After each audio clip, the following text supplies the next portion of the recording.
kung kailangan mo ng tulong. Huwag kayong matakot, walang bayad ang tulong ko.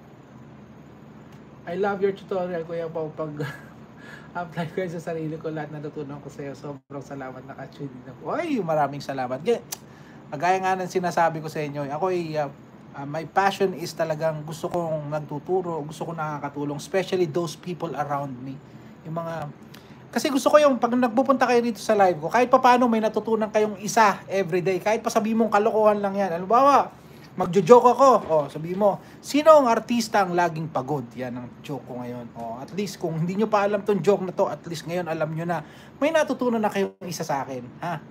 Knowledge is a knowledge, kahit pa kalokohan yan. Ha? So, gano'n daw, sino daw ang artista ang laging pagod? Ay, no problem, Marvin. Good luck sa'yo, ha?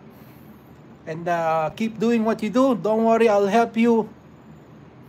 Tulungan kita para baka kahit papaano, imagine ko maka $100 ka every month sa YouTube. Malaking tulong na rin sa atin yan, ha? Sige, Marvin, go. Ay, yung sino ang artistang laging pagod? Yan ang aking favorite joke, ha? Sirit na.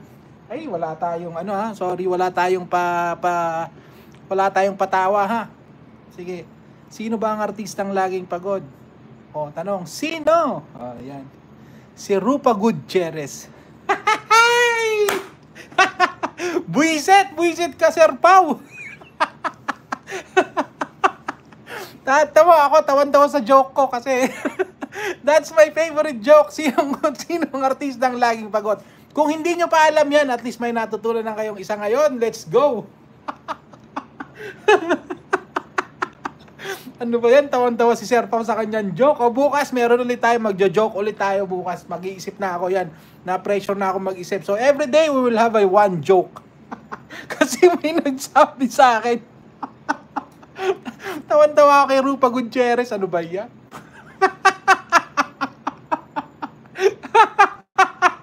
Promise. Oh my God, sobrang natawa ako doon sa joke ko, ha. Kasi may nagsabi sa akin, masyado daw ako serious sa magbabike ko. Kailangan ko lang lagyan ng konting joke.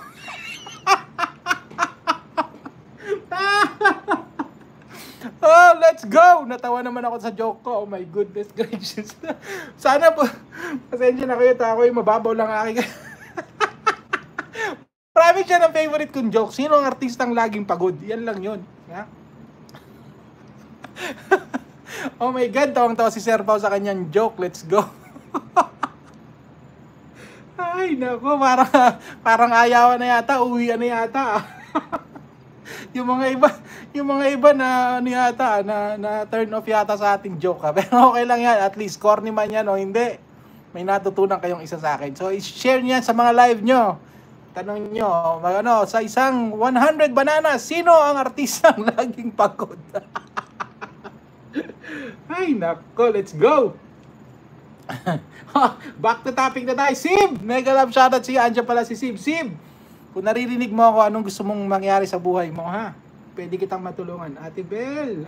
Oy, Ate Bel, kilala mo pala si Sib. Sib! Kung narinig mo... Kung narinig mo ang joke ko, pag nasabi mo yung sagot, bibigyan kita ng 100 subscriber ngayon. Kung narinig mo lang ang aking joke, if you're paying attention, ha? Oh my God, oh my God.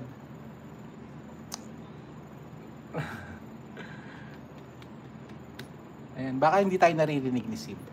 Baka lang siya, nakamute lang siya.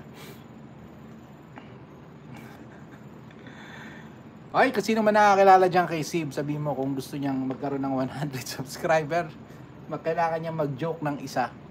Maglagay siya ng, maglatag siya ng joke dyan at magbibigyan natin siya ng isang subscriber. 100 subscriber. Oh my God, hindi ako makaget over do sa joke ko. Oh my God. Ngayon lang ako natawa ng ganyan sa joke ko, promise. Pero Rupa Gutierrez.